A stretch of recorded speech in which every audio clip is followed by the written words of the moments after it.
You're listening to the Real Answers for First-Time Homebuyers series, a special run of episodes answering the most common questions from real renters based on thousands of buyer consultations and the latest market data over the last 18 months from everywhere on the internet. For the full series, head to the podcast library and get the answers you need to cut through the confusion of buying your first home. Let's get into it. Hey, what is up, my How to Buy a Homies? I wish you a happy and positive welcome back to the show. This is part 4 of the 20 question series. The rant's out of my system, so let's continue with more Q&A. Today, we're going to tackle the eternal question: should I keep renting, or is it time to buy a home? Play that happy music. How to Buy a Home educates, protects, and connects first-time homebuyers to qualified vetted realtors in their area. Whether you're looking for DIY information or step-by-step guidance, How to Buy a Home is the #1 resource for first-time homebuyers. Yep, the old rent versus buy question. Now, in 2025 and looking forward to 2026, I know a lot of people are dying to hear the full numbers and kind of get the whole equation on how this works today, not just the traditional rent versus buy. And I promise, at the end of this episode, I'm going to go deeper into the math than probably anything else you've ever heard on the topic. I'm going to give you all the nerdy, arithmetic-laden, a full number palooza, so there's no room for doubt. What is the best decision for you to make? Not a lot of people are going to give you all this math, and why am I one of the few, if not the only one, taking the time to go deep into these numbers so that you can make a clear and informed choice? Well, the sad reality is that because the #1 rule in sales is don't confuse them out of the deal, just get the deal. Well, longtime listeners know that I think more of you than that. This isn't a sale, it's a choice, and it's your choice. I'm not selling. I'm just here to educate and let you make an informed decision, one that best fits you. Now, for some of you out there, maybe for the next little while, renting is the best choice for you. But for many of you, even if you're looking around and you see that prices and rates are just too high and you think, gosh, I missed my window, buying still might be the most sound fiscal move for you. And I'm sure that many of you probably asked yourself lately, man, is it even worth trying to buy a home right now? I get it. On the surface, renting feels easier. You look at the numbers, and then renting looks better. It's no commitment. It's no big upfront costs. And if something breaks, it's not your problem. And then some of you guys, you're still curious about this. So you go to a mortgage calculator. You punch in the down payment of 5%, 10 or 20%, and then you look at that monthly payment. Well, crap. That's more than your rent. Now, I know a lot of you logically assume there's your answer. Why on earth would you plunk down a huge pile of hard-saved money just so that you can pay more each month to become a homeowner? Well, that's the big mistake that the big math at the end of this episode is going to show you. And I totally understand why this big mistake happens all the time. I really get it. I see why many people out there have come to that decision if you're using a calculator and you're just looking at the simple math. If your monthly rent payment is $800 less than a mortgage, you probably think, duh, now's not the time for me to buy. So you choose to chill and wait for the market to come to you. I've seen this before. This is about my 5th time that the buying market has been in this same unaffordable situation. Yeah, since I started back in 2006, I've been looking at the math. Not my first rodeo. Happened in 2015, 2017, 2019, 2021, and yeah, even 2023. And every single time when you do all the big math, homeowners come out on top over the renters. And looking forward, the math is going to say it's the same thing today. And that's because comparing your rent payment to what would be a new monthly mortgage payment, that's only using a few variables in an equation that actually has 10 to 20 different variables. And many of those variables that people are not accounting for, they're speculative. That's because they're in the future. And that means it's extremely difficult to calculate with any accuracy. So naturally, since that can be rather complex, People just go to that mortgage calculator and they stick to the easier monthly payment math, something they can comprehend straightforwardly, something they can wrap their brain around. People make what they see as a rational financial decision, but without doing all the actual full finances. This happens all the time. And so before I get into all that math, I got to get in your head a little bit. If you're just looking at the more expensive monthly payment, you are like someone who's been living on a farm without a TV or the internet, and suddenly someone comes up and hands you a smartphone with Wi-Fi. Well, now you're sitting there and you've got all the proper information. So soon you see a whole new world, and you're going to be watching YouTube tutorials on crop planting and cow milking. Yeah, and when you see it all, it's a lot different. It's not just a financial question, it's a mindset shift. And if you haven't figured it out, you haven't seen this before, guess what? It's not your fault. The logic of the big picture math isn't easy to explain, therefore it's not easy to find. So I blame the lame-ass, uncaring, and low-key shady real estate industry for only giving you a mortgage calculator and zero direction. It's like they trapped you on the farm, making you have to fend for yourself, Amish style. So what are you going to do? You and the rest of the renting population can only make informed decisions based on, here's a shocker, information. Well, I've done the research, and I know that they are not offering the right information to guide a first-time home buyer, especially in this new economy. And because of that, I've seen one survey that says 40% of renters think they won't ever own a home. Saw another one that had it as high as 62%. And another one that said that 65% of the people who tried to buy a home wondered if it was even worth all the stress and the cost. Now, this bums me out, because I am sure that 100% of that 40%, 62%, and 65% only found probably less than 20% of the full information needed to make an informed decision. But today, homies, for you, you're going to get the other 80% of that information. And BT dubs, if that was too many numbers for you to digest in your ear holes, that's nothing, gang. Math's coming, so buckle up. All right, back to your mindset. Yeah, I get it. Renting can seem like the safer choice right now. And a lot of you are thinking, dude, that's my only choice. That's a very real feeling. And I definitely don't want you to feel bad about that. I'm not chastising anybody, and I'm certainly not calling anybody dumb. In these tough times, the mindset shift, it starts with realizing it's not just the difference in the monthly payment. Because 100% of your current rent payment can go into your new home payment. In fact, it will go into your new mortgage payment. So, voila, rent replacement strategy. With a rent replacement strategy, you take into account that your rent is going to be redirected into your own investment. The potential for appreciation, tax benefits, principal reduction on an asset, and the rent replacement strategy of using 100% of your largest monthly payment for you and your wealth instead of just a lost shelter payment. Well, that means it's not apples to apples, it's apples to apple orchards. And when I say that even in 2025, the numbers still work in your favor, and waiting for the prices or the rates to drop could mean that you get priced out and miss your window entirely. Well, that's when the haters chime in. Dude, there it is. That's the hard sales pitch. The window. Here's another scummy realtor trying to push renters into buying a home at the total top of the market, warning about some window of opportunity. All right, first up, who the hell was that guy? But regardless, I don't blame him for feeling that way. There are way too many untrained hacks with a real estate license that are talking out of their butts. So of course people are going to feel that way. So let me clarify. When I am talking about a window of opportunity referring to renting versus buying, I don't mean buy now because real estate always goes up. I wasn't talking about a price increase window. I was talking about the same window that I've been talking about for 20 years to first-time homebuyers.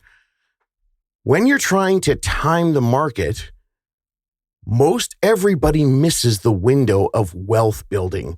That window of wealth building, that starts the first month You turn your big rent payment into a mortgage payment that goes into an asset that will grow over time. And you can't travel back in time to get an earlier date to get larger returns. The window and jumping through it, that's your start date. And you can't make it go back. The longer you own the home, the more wealth you gain. But more importantly, in 2025, the less rent that you lose. Period. The end. Curtain. Speaking of curtain, did you watch the Tonys? Did you see the Hamilton 10-year reunion? Oh, dude, epic. And to those of you out there scoffing at my love for musical theater, I'll have you know that on that same night, right after the Tonys, I watched the NBA Finals, Game 2, DVR'd it. The Thunder and SGA crushed Indy that night. Yeah, try and figure me out. But hey, who is better to help explain the paradoxical mindset shift that it takes to comprehend the illogical financial gains of a home purchase when the market feels like it's at top value, which may increase your monthly payments, in fact, by hundreds, and for some of you, maybe even by $1,000 or $1,500 a month?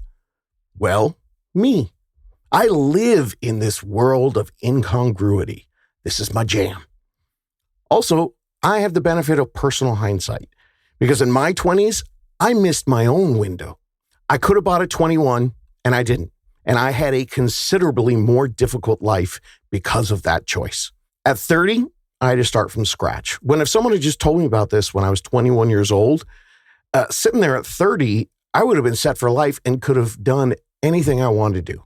And for decades now, I've helped people buy homes that were more than their rent for that monthly payment. Why? Because my dumb ass learned the hard way. Here's 2 mindset affirmations for you. Buying a home isn't about beating your current rent. It's about ending your rent forever. And another one, a home is a savings account that you can live in. You can set it and forget it. And that will equal long-term wealth. And when things get tough, people are looking for things that feel comfortable. Renting is a comfort illusion. Now, it feels stable, but it's not building anything. Every rent check's gone forever. You guys all know that. You know that the first day that you own a home, for most of you, that's the day you start building the largest wealth of your life. So don't let anything put that mission on pause. And all that said, you should only buy a home when you're ready and able to do it. And if the timing's right for you, just make sure you have all the information. I know it can look illogical to try to do this in 2025 and 26, because when you do this, whenever you do this for you, buying a home isn't just about trying to time the market. And it isn't just about trying to have a place to live. It's about a step towards building your future wealth. Now, before I bust out the full math formula, I want to debunk some of the financial gurus out there who are propping up renting over buying. I've been hearing a lot of these guys over the last couple of years, including Warren Buffett, which is crazy. Uncle Warren, if you want to hear my opinions on that, check out the How to Buy a Home YouTube channel. We did a video on that. Now, Warren's a legend, but there's a lot of new people that are getting into the financial advice game, and they're filling up their social media, their YouTube channels, and their subreddits. Young folks saying things like, the game's changed, don't believe the boomers. By the way, I'm not a boomer. I'm a scrappy Gen Xer, and I will fight you if you call me a boomer. And you'll lose because I was a latchkey kid with no internet who drank hose water, so don't test me. Anyway, these new young gurus, they say things like, owning a home is a sucker's play. Real wealth comes from renting while it's cheaper now and then investing elsewhere. Okay, well, there's one giant part of that sentence that gets so overlooked. The part about real wealth comes from investing elsewhere with the savings. And that's what's kind of pissing me off. Don't worry, no rant coming. These new young financial gurus, they say this, and then people who are thinking about buying a home, they hear this and they think that, oh, these new gurus are talking to me, but they're not. They're talking to the straight hustlers, the rise and grind crew, all looking to get rich super fast. But that's a whole different kind of life strategy. And straight up, no shade on anyone, who wants to do that. The math I am sharing, it can be for you, but it's mostly for everyone else who's thinking about, doing a stable life. People who just want to live comfortably, and maybe their investing is for a more reasonable amount, for a comfortable future, to just take what you've got and turn it into a comfortable now and an even more comfortable future. Here's how I'm going to do it. This is how I know my math is solid. I'm going to do the math for the hardcore investor, the people who say, oh, it's a sucker's bet, don't do that. Cool. I'll look at your numbers versus buying a home. And then when we trickle down to the people who are doing something stable, it'll be even better for them. So let me start by asking a question to these hardcore people who are invest versus buy a home, and because that's stupid. You guys have proclaimed yourself that you're actively choosing to rent, and you're going to use that extra capital to invest. So have you created a spreadsheet for both those options for 3 years? Have you truly mapped out renting versus buying with all the data? Have you done the full math? Okay, cool. Let's say that you said, yep, dude, I did that. What do you think, bro? I'm a hustler. I know what's up. Okay, cool. Can you stick to it? Have you thought this out? Living as cheaply as you can while you're young? Having a lesser life so you can invest as much capital as possible? Are you really going to stick to that? Do you want to sacrifice all that right now? Okay, you say you do. Cool. What do you drive and what's your car payment? Yeah, shots fired, chief. Hey, boss. Maybe that social media post that you're all gung-ho to get behind, maybe it just sounds good because it confirms an easier concept for you, so you don't have to really dig into something that you fear. And are you really going to put your life on hold to put all your extra money into your investing?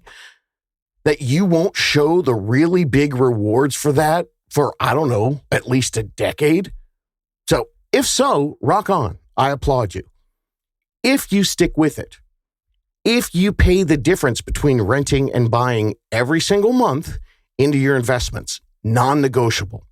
Let's do the math. So you got that 3-year spreadsheet for both renting and buying. Like I said, in order to demonstrate to all the non-baller people that just want a comfortable plan, I'm going to do the detailed math on renting versus owning for you, taking your ultra-aggressive financial wizard style who is sitting on Instagram and TikTok, making fun of the poor sheep, the people that have bought into the fairy tale of owning a home. And this should help inform everybody from hardcore to just regular old stable folks. After all, everybody can learn from math, even paycheck to paycheck people who aren't trying to outsmart the housing market. They're just trying to find a way to get into it. All right, let's do this. Let's nerd out. Here's the full math, both sides, and we're going to look at a 3-year estimate of waiting instead of buying. Now, the spreadsheet on the renting decision, that seems easy. Average rent for a 2-bedroom apartment in the U.S. right now, it's about $2,100. Let's compare that with the average starter home is about $430,000. But for the sake of argument, just to make it easy, we're going to do a $400,000 starter home. That's $2,900 a month. That's for the full PITI, principal, interest, taxes, and insurance. So $2,100 for an apartment, $2,900 for the starter home. So simple math, that's $800 a month that you save when you rent versus buy. 800 times 12 is $9,600 a year that you can invest for 3 years. Oh, wait a minute. Actually, the $9,600 annual difference, that's only guaranteed for year 1. You absolutely can't count on $9,600 for year 2 or year 3. That's speculation. Did you factor in the speculation? Do you realize that this is not a linear equation? Are you picking up what I'm putting down? Yeah, sure. It's $800 a month more this year.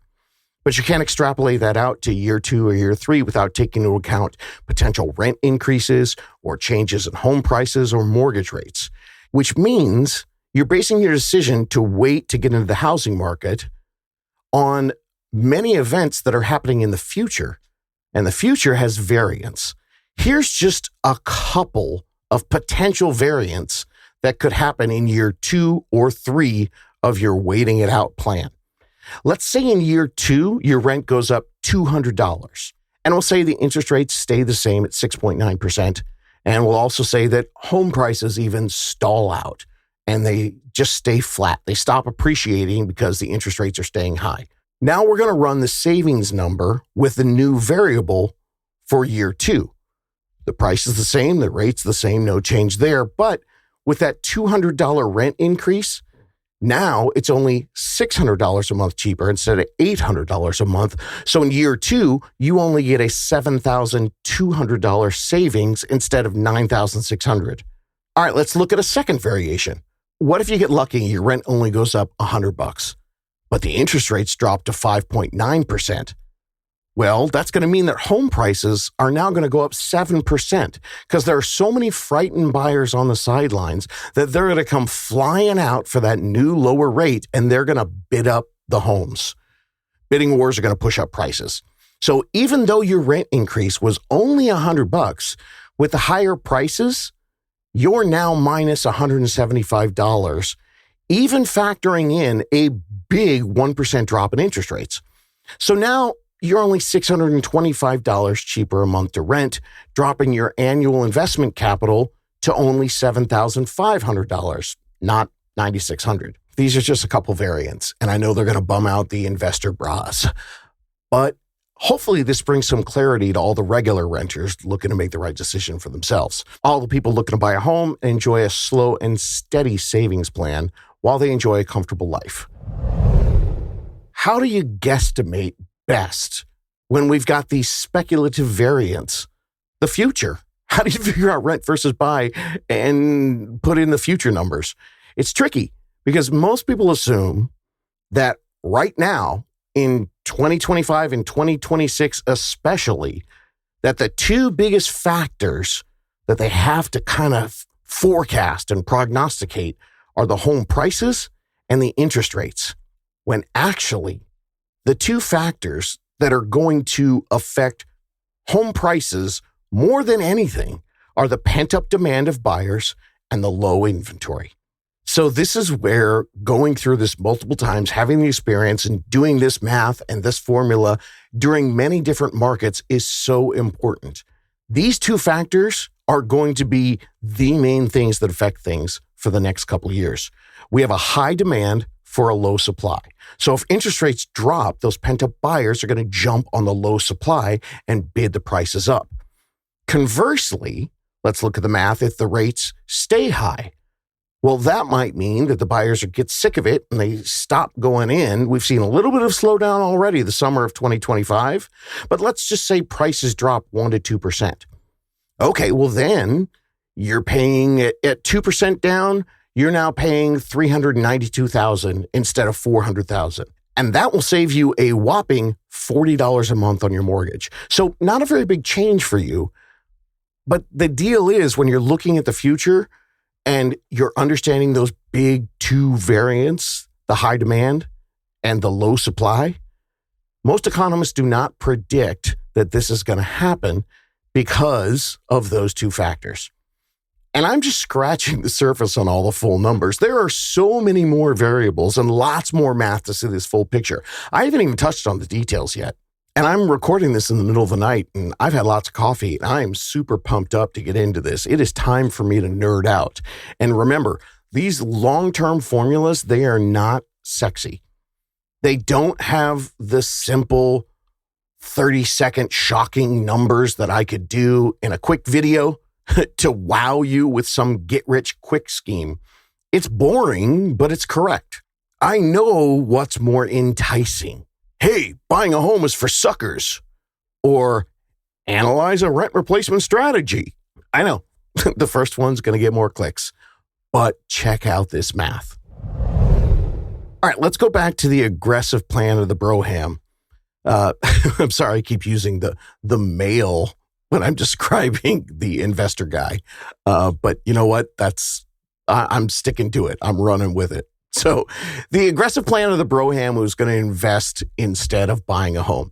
Now, even though that I've illustrated that it's unlikely that the savings will actually be a steady $800 beyond year one, for the sake of argument, I'm going to generously use that $800 savings for all 3 years because I really want to eliminate the true math of renting versus buying. So I'm going to use $9,600 a year for years 1 and years 2 and 3. The $2,900 a month mortgage payment, PITI, principal, interest, taxes, and insurance. Now, I calculated that payment based on a 5% down payment on a $400,000 home. Even with that 5%, I'm even being generous there because many first-time homebuyers are using 3% and 3.5% down payments. I'm also going to use a full 3% for closing costs, though often it can be 2% or sometimes 0 if you can negotiate with the seller to give you a credit and have them pay for it. But again, we're going to keep the numbers generous just because I want to show you how really it feels like it doesn't make sense. But if the math can beat the generous numbers, whew. Okay, initial cash required to buy. We've got the overestimated 5% plus the overestimated 3%. Now that's an 8% total on the $400,000 purchase, $32,000. So the investor gets to see how the numbers play out, even getting that generous $32,000. And I'm telling you, that's the maximum that most buyers would need. It could be far less, but I'll use the full $32K, and I'm also going to give them the full $800 difference, even though year 2 and 3 are totally speculative. All right, now if he invests the $32,000 and then $800 a month, remember, got to stick to that plan. And if you do that for the full 3 years, I'm going to give you the standard investment return. Now, don't get confused because the investment return is 8%, just like the initial investment was 8% of the $400,000. But again, a lot of math. You got to stay with me if you're really going to get clarity on this. An 8% return is considered a strong, good, average return for investing. So he's got $32,000 plus $800 a month on an 8% return in his investment. At the end of 3 years, that's $73,000. Not too shabby. You've put in $60,800 in principal, and you earn $12,200 in interest. Now let's see how that compares if Broham had bought a home. Okay, so you take the $32,000 instead of putting it into that investment account, you're going to put it into a $400,000 home. PITI payments, $2,900 a month. The average appreciation over the last 100 years is 4.5%, but I'll be even more generous, and I will make the appreciation low to show the Broham's numbers even better, 3%. Now, if we did that, that would mean the total value of the home 3 years later would be $437,000. So $73,000 for investing for 3 years, or a home now worth $437,000, a $37,000 profit in equity. So obviously, you see why it's very easy for people to argue for the investing. On the surface, after 3 years, it looks like $73,000 versus $37,000 for home ownership. That's $36,000 in favor of the investment strategy. But missing in that equation is so much. First of all, each mortgage payment that a homeowner makes, it actually reduces the principal on the loan of the home. And you're using 100% of what you would have paid to rent that goes to nothing. And you're paying it into your appreciating asset. Now, when it comes to paying down the principal on the loan, you don't actually get giant returns in the first few years. The bank does what we call front loads the loan. So most of the interest is paid in those first payments that you pay over the first few years. Now, if you've never seen this before, then this takes some math that not a lot of people break down for you. So hang with me because it's important to help you see things clearly so you can make the right decision for yourself. So for year one, $2,900 a month payment, that's your PITI, right? Now of that, $2,500 is your P and your I, your principal and interest. The rest, that's your taxes and insurance. So when they front load the interest, that means of that $2,500 of P and I, you're only contributing $318.31 to the principal with your very first mortgage payment. And you're paying $2,181.83 in interest. Now, it goes up slightly each month. You pay a little bit more in, but here's how it works out. After 3 years, you still only average about $350 a month in principal payments. Homie alert, remember this piece of information for later. But even with these very low contributions to the principal from your payments, in the first 3 years, you're going to pay down $12,600 of your loan. And that's now invested into an appreciating asset. Okay, cool. So now we got to add that to the equity gained. Originally, we looked at $37,000 in appreciation. Well, now we add $12,600, and you're now at $49,600 in your growth, actual on paper gains, which still means the investor is $23,400 ahead. Because we're at $49,600, they're at $73,000. So plus $23,400. So in my extremely generous scenario to the investor theory is supposed to put you way ahead. But remember, I was super generous and it still only got him $23,400 ahead.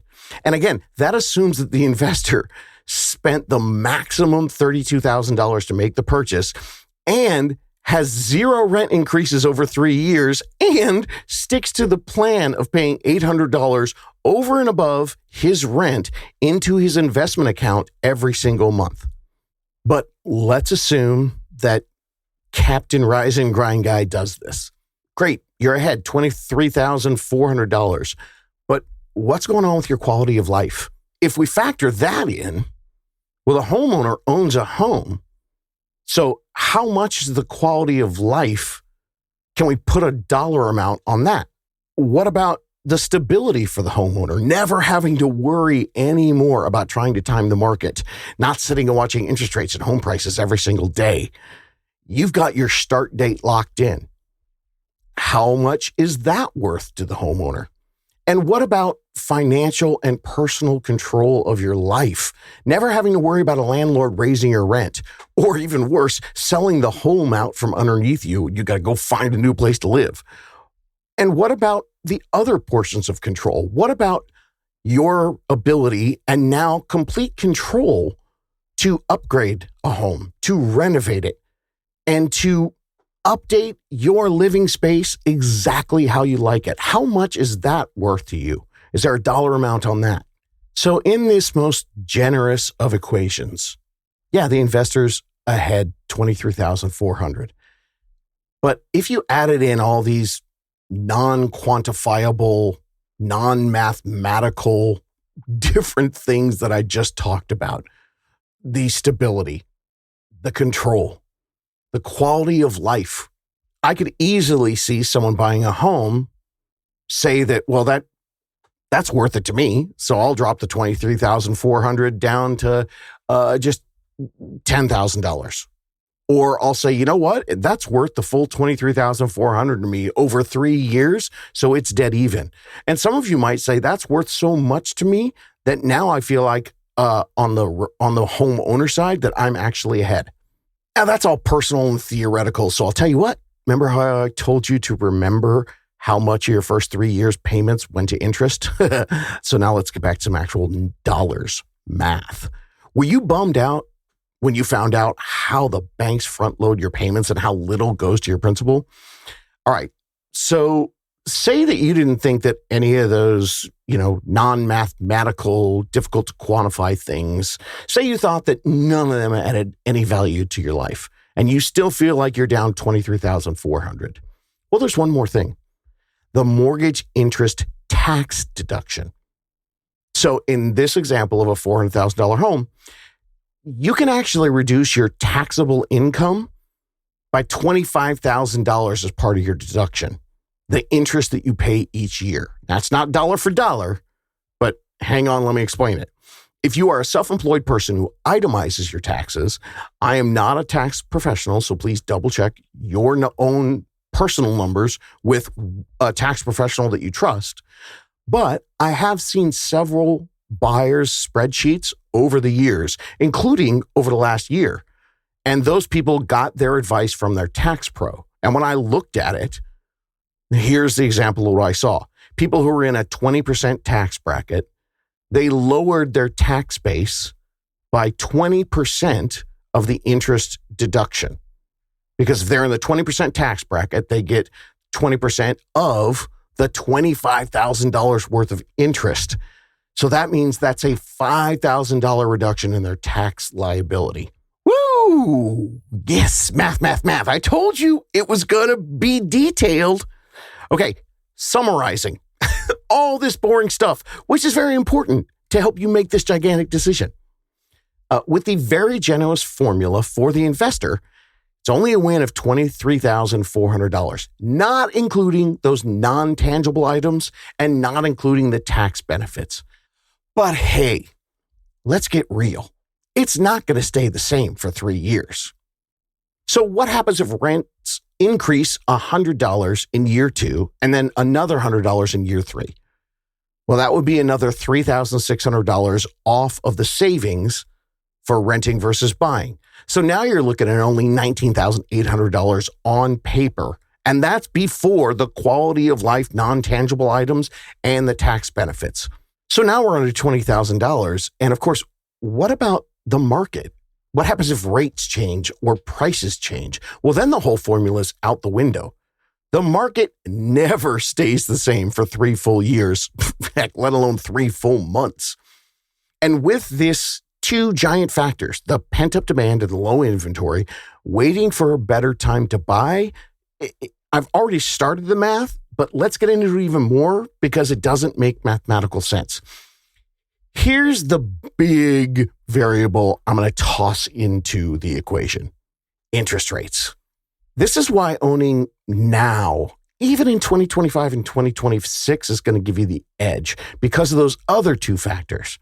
The pent-up demand and the low inventory. Now, if interest rates drop as a homeowner, as opposed to someone who decided to stay renting and they're rate watching, thinking that they're going to pounce on purchasing a home when the rates go down, well, here's the way it works. If you already own the home, you have the options to get that low rate without having to scramble to try to buy at the perfect time. You're already locked into your home, and now you can refinance into that lower rate.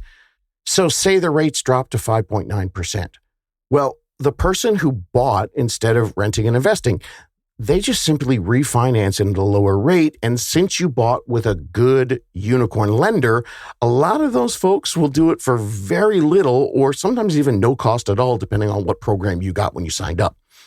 So in our on-paper mathematical debate, now the owner is only paying $2,650 a month.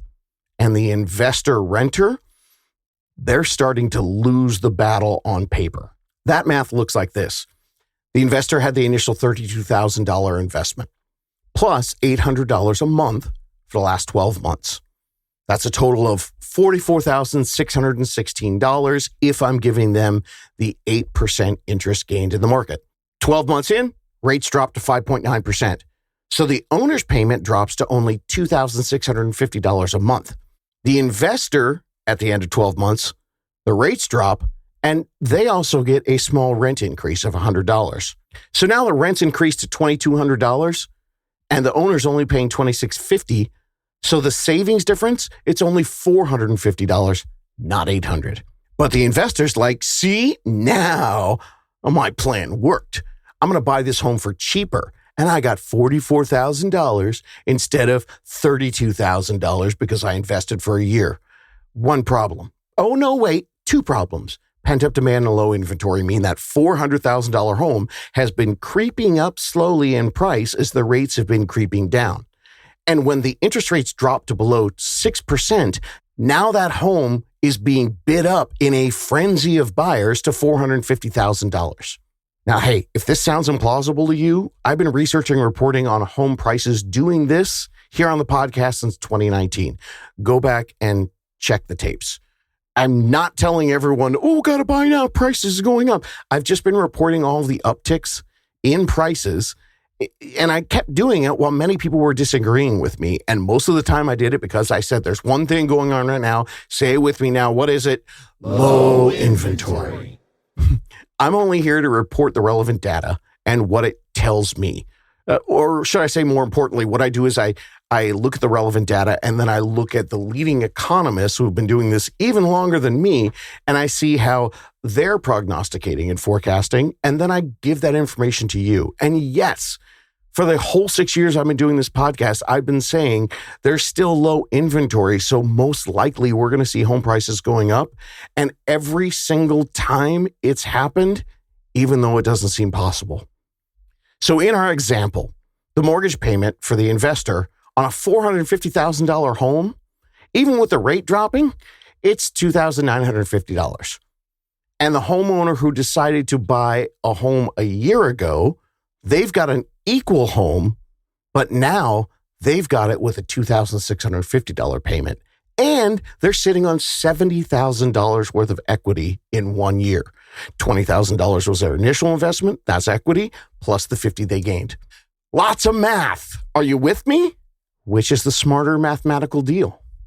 Investing for 1 year, the $32,000 to get that up to $44,000, but now buying a home because the rates dropped, but you're paying $300 more a month for 30 years on the same home, or buying the home 12 months ago with $32,000 when interest rates were so high, but now you're paying $300 a month less for 30 years, and you're sitting on $70,000 in equity in just 12 months of home ownership.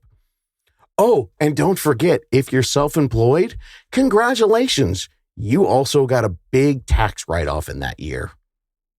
Boom. Math. You just can't beat it. Oh, you want more math? Oh, no?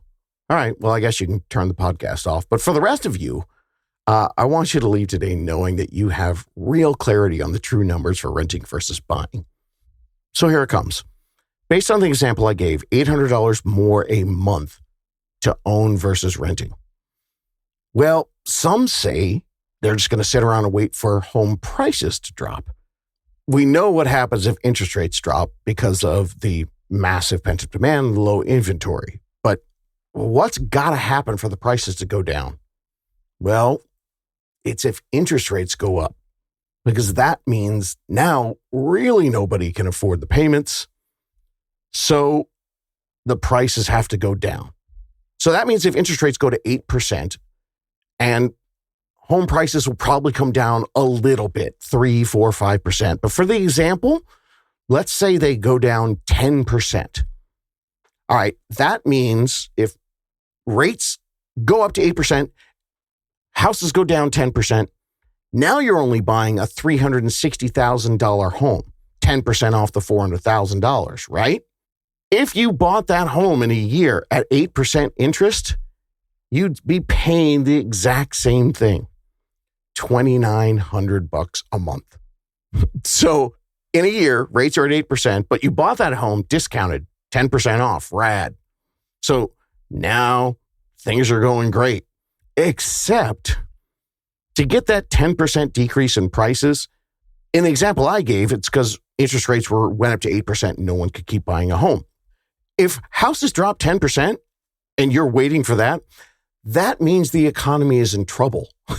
So if you had all your money in investments while you're waiting for the market to go down, the stock market is probably not performing very well if homes are down 10%. So now we have to have a whole new formula for you based on lower cash that you have on hand. I would say booyah, but it's kind of depressing talking about home prices going down and the people who are waiting with the money in the market losing all the money they had in the market. Not all, but it sure as heck isn't going to be mathematically better for them to have done it. See, the total math beats the partial math all day long. It only sounds good because everything that I just laid out for you, what am I, an hour into this podcast? Yeah, this is not super fun. It's not super entertaining. It's definitely not cool. And most importantly, I get it. It doesn't strike the passionate chord with you about how the boomers and the man are keeping you down and squashing your American dream. It's not called get rich quick. It's called a rent replacement strategy. It's mathematically based. I just want everybody out there to take a look at the full numbers and realize that even in 2025 and 2026, again, I have empathy and I understand it doesn't look pretty right now. But when you grasp all these numbers, you'll see that you can come out on top. The biggest two factors, the pent-up demand, the low inventory, they cannot be denied. But they absolutely will not make my TikTok go viral no matter how hard I try. It's just way too much math to be cool. The good news is, now you know. And now let me speak to all the homies out there who are like, dude, nice math story, but I haven't got $32,000 sitting in the bank today. Okay, cool. What if you're someone out there who has zero in savings and you are trying to contemplate the rent versus buy for you? All right, let's see what happens if you set the goal of the 5% down payment plus 3% closing costs for a $400,000 home. Now, if you've got that average rent of $2,100, let's have you try to pay the $800 a month into a high yield savings account for 3 years. That's something straight from the 10 steps that every first-time homebuyer has to know. It's the 9th step, I believe. So it's episode 309. It's doing what we call a practice payment. So if you could pull that off and you invested $800, a high yield savings account right now, some of the good ones are at 4.66% interest. So at the end of 3 years, you would have $31,766. So let's call that $32,000. There you go.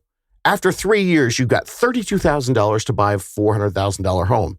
Except, wait a minute, that $400,000 was from 3 years ago. Will that home only cost $400,000? Okay, now that you know all the math, here's your best plan. Save like you're trying to do that 3-year plan, but while you're saving, explore all your options to buy along the way, with a goal that you want to get into a home as soon as you can and get the earliest start date that you can, because the math shows it does not pay to wait. Remember, the $32,000 goal, that's a generous overestimate. So you definitely might not have to save that. I mean, in the past 18 months or so, we've had listeners that have received killer interest rate reductions, seller credits, seller concessions, and a whole bunch of them that have gotten different down payment assistance programs or grants. And the cool thing is some of them stacked the programs and grants. You can have more than one.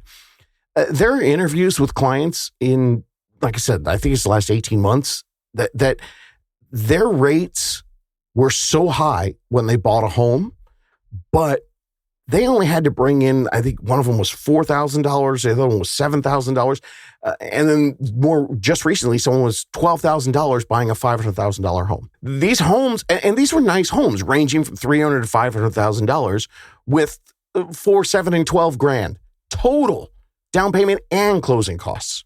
So if you're working with a dedicated team on that like 3-year plan, if you're going for that way over the top 32 grand, and along the way, the markets, something changes with them, or your credit changes, or programs fluctuate out there, new things are available to you, they can advise you of all those options along the way, or alert you when there's a dip in home prices or interest rates.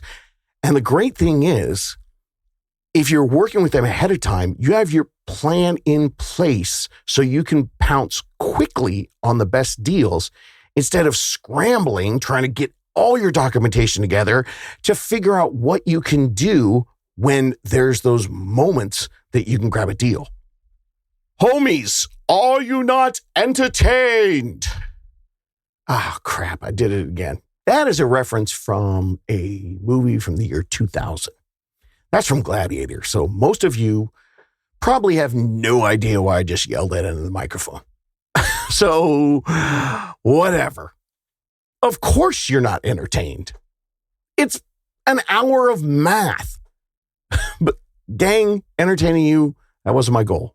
Enlightening you was. Taking the fear out of the leap into home ownership. That's what I was trying to accomplish here today. So if you're doing your own research, I know the rent versus buy question is constantly discussed on personal finance forums and real estate advice columns and anywhere else people are talking about this stuff. I wanted to give the real math equal time. It's nerdy, it's boring, it's mathematical, but it's equal time, hopefully.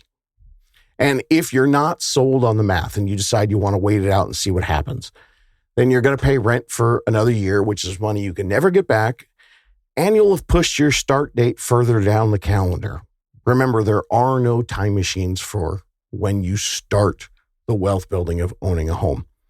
The sooner your start date, the more wealth, because it's not just a payment into an asset. It is also a reallocation of your rent payment into that appreciating asset. And homies, I speak from experience. I didn't buy in my 20s. I didn't know the math. And now I have dedicated my life to making sure that no one else is uninformed.